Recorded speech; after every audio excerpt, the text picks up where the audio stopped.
Welcome to Screw the Commute, the entrepreneurial podcast dedicated to getting you out of the car and into the money. With your host, lifelong entrepreneur and multimillionaire, Tom Antion. Hey everybody, it's Tom here with episode 764 of Screw the Commute podcast. Today we're going to talk about must listens. This is a super easy technique to revive and add to the consumption of your older content. All right, hope you didn't miss episode 763. Many of you know that I've recently got my commercial drone license, and a side benefit of my studies about the drone stuff brought me to a fantastic microphone that speakers, authors, consultants, and content creators are going to love. And so check that out at episode 763. Anytime you want to get to a back episode, you go to screwthecommute.com/ and then the episode number, that was 763. And let's see, make sure you listen to our training episodes if you want to really hone in on training as opposed to our interview episodes, which are great also. But we've put all the training episodes at screwthecommute.com/training. There's, I think, about 400 of them. So covers a lot of ground. And follow me at Digital Multimillionaire on TikTok. And make sure you grab a copy of our automation ebook. It's the reason that I'm able to do all this stuff for you folks. At screwthecommute.com/automate free, you'll be able to save hundreds of hours into the future by getting a copy of this and implementing what it says. All right, let's get to the main event.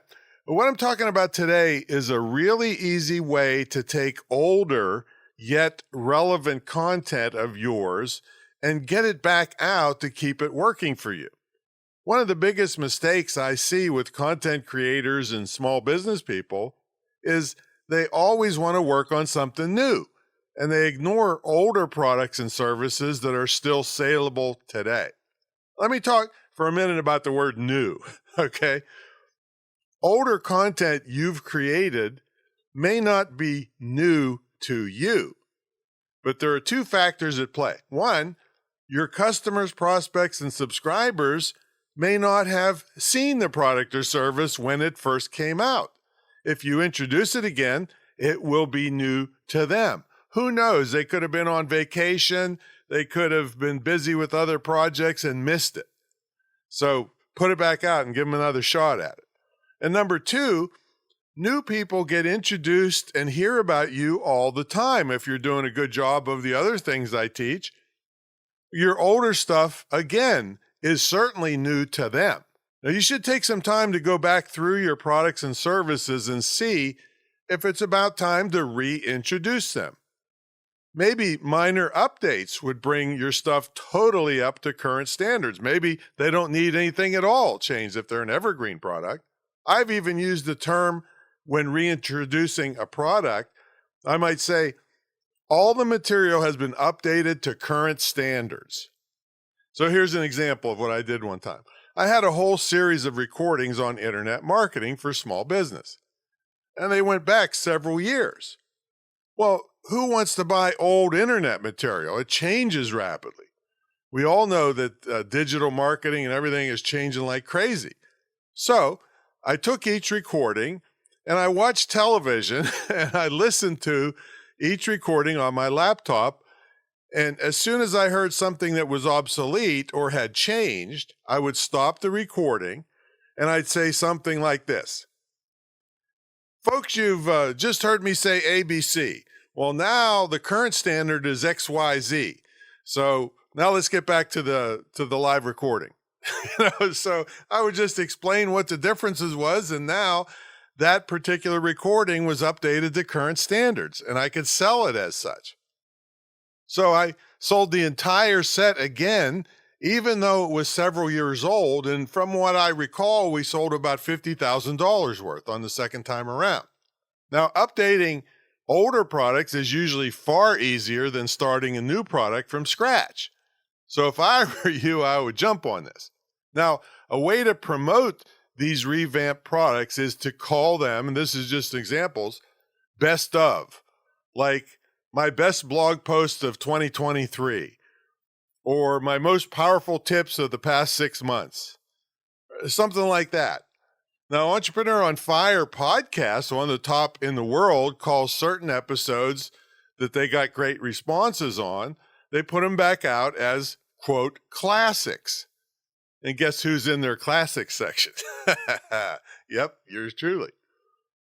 Now, I've been getting much more listens on this podcast by putting out emails every so often, maybe once a month or a couple times a month, to my list of email with the subject line, must listen short podcasts.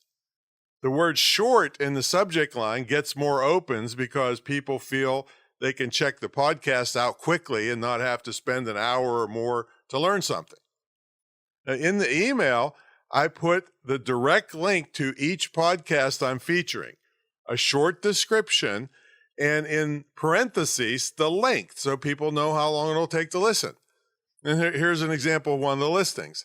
So screwthecommute.com/763, fantastic new microphone recommendation, parentheses, 12 minutes. See, so it gets loads more listings of people that missed the podcast episode when it first came out. So I get way more listens by just telling people about them again and giving them the benefit. Fantastic microphone recommendation. So there we go. So if you want a quick boost in sales, video views, and or podcast listens, pull out the older stuff and tell people about them. You'll get way more than your original output of that product or service or video or whatever it is. All right, that's my story, and I'm sticking to it. Hey, if you want help with this and the other gazillion things you need to be successful online, check out greatinternetmarketingtraining.com. It's the longest running, most successful, most unique ever internet and digital mentor program. And just give me a call. There's no pressure here, but I'll tell you why nobody will put theirs up against mine, because they'd be embarrassed. All right, so, and then we have this new program on being a great podcast guest to put yourself at the top of the heap. I've been invited back as many as 13 times. Like I said, I was just on the classics episode, but it's not just because of my interview. It's because of all the other things you can do to impress the heck out of podcast hosts. So check that out at screwthecommute.com/great-podcast-guest. And of course, if you're in my mentor program, that comes free. All right, go out and check out your old stuff and put it back out, make some money. Catch you all in the next episode. See you later.